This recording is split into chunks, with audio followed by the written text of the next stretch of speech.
Society of the snow అనేది 2023లో విడుదలైన ఒక స్పానిష్ సర్వైవల్ థ్రిల్లర్ చిత్రం. 1972లో జరిగిన నిజమైన యాండీస్ విమాన ప్రమాదం ఆధారంగా ఈ సినిమా తెరకెక్కించబడింది.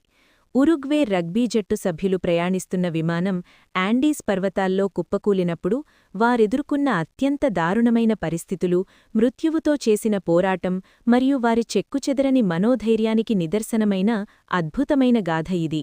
కథ 1972 అక్టోబర్లో ఉరుగ్వేలోని మాంటేవీడియోలో ప్రారంభమవుతుంది.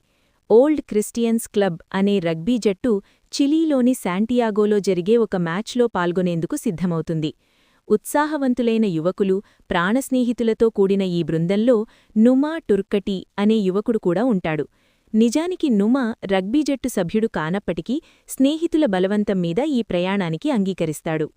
అక్టోబర్ 13న ఉరుగ్వేయన్ ఎయిర్ ఫోర్స్ ఫ్లైట్ 571 విమానం 40 మంది ప్రయాణికులు, 5 మంది సిబ్బందితో కలిపి మొత్తం 45 మందితో బయల్దేరుతుంది. వీరిలో రగ్బీ ఆటగాళ్లు, వారి కుటుంబ సభ్యులు మరియు స్నేహితులు ఉన్నారు. వాతావరణం అనుకూలించకపోవడంతో విమానాన్ని అర్జెంటీనాలోని మెండోజాలో నిలిపివేయాల్సి వస్తుంది. మరుసటిరోజు వాతావరణం కాస్త మెరుగుపడటంతో వారు తిరిగి శాంటియాగోకు ప్రయాణమవుతారు. అప్పుడు విమానంలో వాతావరణం ఎంతో ఉల్లాసంగా, నవ్వులతో నిండి ఉంటుంది.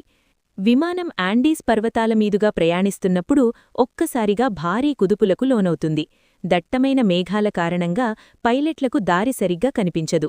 తాము క్యూరికో ప్రాంతాన్ని దాటేశామని భ్రమపడిన పైలట్ విమానాన్ని కిందికి దించడం ప్రారంభిస్తాడు.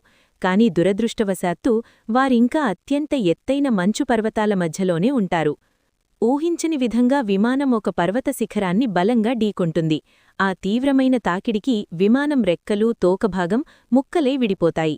విమానం ప్రధాన భాగం మంచుకొండ వాలుపై వేగంగా జారుకుంటూ వెళ్లి ఒక మంచు దిబ్బను ఢీకొట్టి ఆగుతుంది. ఈ ఘోర ప్రమాదంలో కొందరు అక్కడికక్కడే మరణించగా, మరికొందరు విమానం నుండి బయటకు విసిరివేయబడతారు. ప్రమాదం జరిగిన వెంటనే ప్రాణాలతో బయటపడినవారు తీవ్రమైన దిగ్భ్రాంతికి లోనవుతారు. బయట ఉష్ణోగ్రత -డిగ్రీలకు పడిపోయి ఎముకలు కొరికే చలి ఉంటుంది. తీవ్రంగా గాయపడిన వారికి చికిత్స అందించడానికి అక్కడ ఎటువంటి వైద్య సదుపాయాలు లేకపోయినా రాబర్టో కానెస్సా, గుస్తావో జెర్బినో అనే 2 వైద్య విద్యార్థులు తమకు తెలిసిన పరిజ్ఞానంతో గాయపడిన వారికి చికిత్స చేస్తూ ప్రాణాలు కాపాడడానికి శతవిధాలా ప్రయత్నిస్తారు. మొదటి రాత్రి అత్యంత భయానకంగా గడుస్తుంది. ఎముకలు గడ్డకట్టే చలిని తట్టుకోలేక తీవ్రమైన గాయాల కారణంగా ఆ రాత్రి మరికొందరు మరణిస్తారు. తెల్లవారేసరికి ప్రాణాలతో మిగిలినవారి సంఖ్య మరింత తగ్గుతుంది. గత్యంతరం లేక వారు ఆ విమాన శకలాన్నే తమ ఆశ్రయంగా మార్చుకుంటారు. వారి దగ్గర ఉన్న కొద్దిపాటి ఆహారం అందరూ పంచుకుంటారు. కాని ఆ అరకొర ఆహారం వారి ఆకలి తీర్చడానికి ఏమాత్రం సరిపోదు. ఎవరైనా వచ్చి తమను కాపాడకపోతారా అనే ఆశతో వారు కొన్ని రోజులపాటు ఆకాశం వైపు ఎదురుచూశారు. కొన్ని విమానాలు వారి తలల మీదుగా ప్రయాణించినా అనంతమైన ఆ తెల్లని మంచులో తెల్లగా ఉన్న విమాన శకలం పైలట్ల కంటికి ఆనదు. తమ ఉనికిని చాటుకోవడానికి వారు చేసిన ప్రయత్నాలన్నీ విఫలమవుతాయి. విమానంలో దొరికిన ఒక చిన్న రేడియోను వారు ఎంతో కష్టపడి రిపేర్ చేస్తారు. ప్రమాదం జరిగిన 10వ రోజున అందులో ఒక వార్త వింటారు. యాండీస్ పర్వతాల్లో అదృశ్యమైన విమానం కోసం గాళింపు చర్యలను ప్రభుత్వం నిలిపివేసింది. ప్రస్తుతం అక్కడ ఎవరూ బతికే అవకాశం లేదు కాబట్టి మంచు కరిగిన తర్వాత కేవలం మృతదేహాల కోసమే వెతకడం జరుగుతుంది అన్నది ఆ వార్త సారాంశం. ఆ మాటలు విన్నవారి గుండెలు ఒక్కసారిగా పగిలిపోయాయి.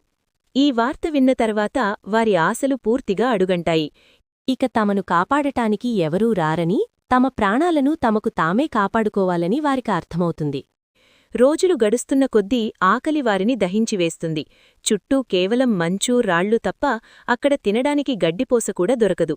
ఆకలిచావు అంచుకు చేరుకున్న ఆ నిస్సహాయ స్థితిలో ప్రాణాలు నిలుపుకోవడం కోసం వారు అత్యంత కఠినమైన, కనీసం ఊహించడానికి కూడా వీలులేని ఒక బాధాకరమైన నిర్ణయం తీసుకోవాల్సి వస్తుంది. బతకడం కోసం వారు తీసుకున్న ఆ భయంకరమైన నిర్ణయం ఏమిటి? ప్రాణాలు అరచేతిలో పెట్టుకుని అసాధ్యమైన ఆ మంచు పర్వతాలను దాటి వారు ప్రాణాలతో బయటపడ్డారా? హృదయాన్ని కదిలించే ఆ మనుగడ పోరాటాన్ని చూడాలంటే society of the snow cinema చూడాల్సిందే. మీకు ఇలాంటి మరిన్ని సర్వైవల్ థ్రిల్లర్ సినిమాల గురించి తెలుసుకోవాలని ఉందా? అయితే ఇప్పుడే మన ఛానల్ని సబ్స్క్రైబ్ చేసుకోండి.